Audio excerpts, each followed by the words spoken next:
Nag-wish ng mommy si Daisy. Kaya dapat makahanap tayo ng perfect mommy para sa kanya. Pagkatapos po nun, babalik na kayo sa dati niyong anyo.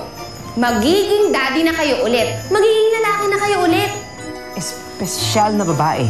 Yun lang ang solusyon. Wala bang kailangang magic potion o di kaya special spell? Ganun lang? Espesyal na babae lang? Opo, Daddy Bong. Kaya dapat makahanap na tayo ng mommy para sa kanya sa lalong madaling panahon. Anong ibig mo sabihin? Kasi po, dapat maunahan natin ang ganap ng katuparan ng wish ni Daisy. Sa ngayon po, babae na kayo mag-isip. Ang susunod na dyan, emosyon at kilos. At ang huling magaganap ay ang pagbabago ng pisikal niyong anyo. Oh no! Hindi dapat mangyari yan! Kaya bago maging tuloy ang babae ang daddy mo, kailangan baliktarin na natin yung visa ng wish. Maghanap na tayo ng perfect mommy para kay Daisy. Paano kung magkakaroon ng bagong mommy? Anak, para magkaroon ka ng bagong mami, kailangan makahanap tayo ng babaeng papakasalan ko.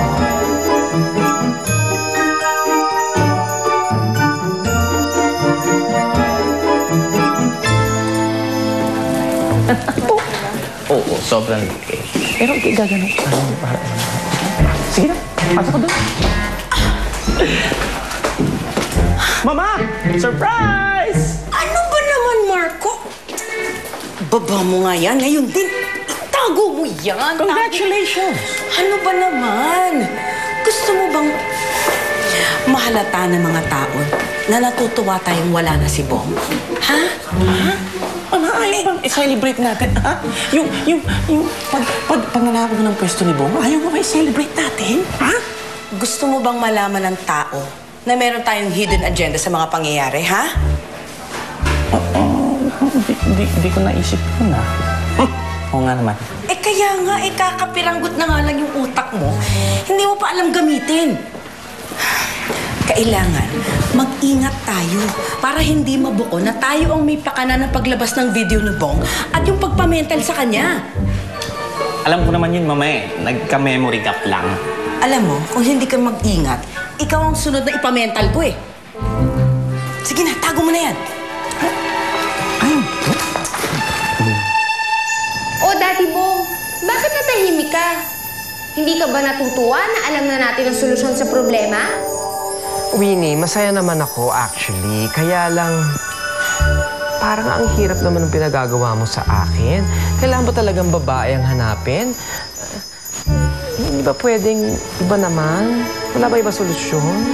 Yun lang po ang paraan para magkaroon ng mommy si Daisy. Ang espesyal na babaeng pakakasalan nyo, ang pipigil sa sumpa at magtutupad sa wish ni Daisy. Ganito kasi yun, Winnie. Naisip ko kasi, since ako naman ang damsel in distress, baka naman pwedeng ang hanapin natin ay Prince Charming. Kagaya ni CJ, di ba? Mas exciting, di ba? Daddy Bong, yung iniisip nyo ngayon, epekto lang yan ng unti-unti nyong pagbabago. Tandaan nyo palagi kung ano kayo at kung ano ang gusto nyo. Sige na po, Daddy. Gawin niyo na po ito. Para bumalik ka na sa dati. Para magkaroon na po ako ng bagong mommy.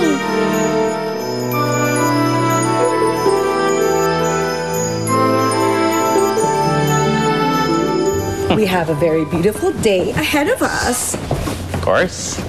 Manang, pakilagay nga to sa kotse at sabihin mo kay Dado, aalis na kami. Aren't you excited? So excited, Mama. Good morning! Good morning. Morning. Hello. And why are you up and why are you dressed? Don't tell me. Papasok ka sa opisina? Oo nga, sinabi mo, hindi na. Touch move na yun, wala nang bawian. Actually, hindi naman ako papasok sa opisina. Meron lang ako mga bagay na kailangang asikasuhin. Sir Bong, lakad daw tayo. So, I'll catch you later. Toodaloo. Let's go. Beautiful day. Saan kaya yung pupunta? Excited na talaga ako, Winnie. Buti na lang na-discover mo agad kung paano ibabalik si Daddy sa dati. Sana maging okay na talaga ang lahat. Winnie, okay ka lang? Wala ka bang samot makipaglaro sa akin? Kasi kanina ka pa sad at quiet. Pasensya ka na, Daisy, ah. Bigla ko lang kasing naalala yung kaharian namin, eh. Bigla ko na-miss yung mga kaibigan kong Pixie. Halika, sumama ka sa akin. Ha? Saan naman tayo pupunta? Basta, halika. May naisip akong way para hindi ka na masad. Bong, hi! Sorry anong ginagawa mo dito? Kanina ka pa ba naghintay?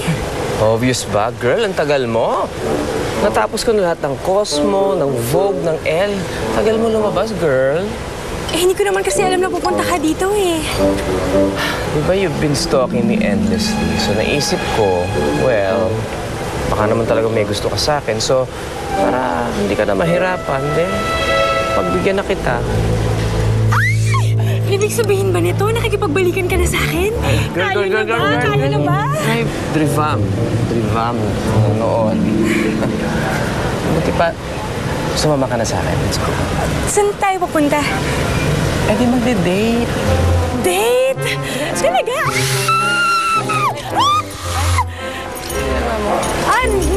Nag-stretching lang ang gano'n pag-exercise kanina eh. Date tayo. Sige, tara. Dali. Let's go. Date, yay. Girl, doon ka. Dito ako. Ikot ako? Let's go. Bayan, akala ko ba ladies first? Hindi din ako tinulungan, Bayan.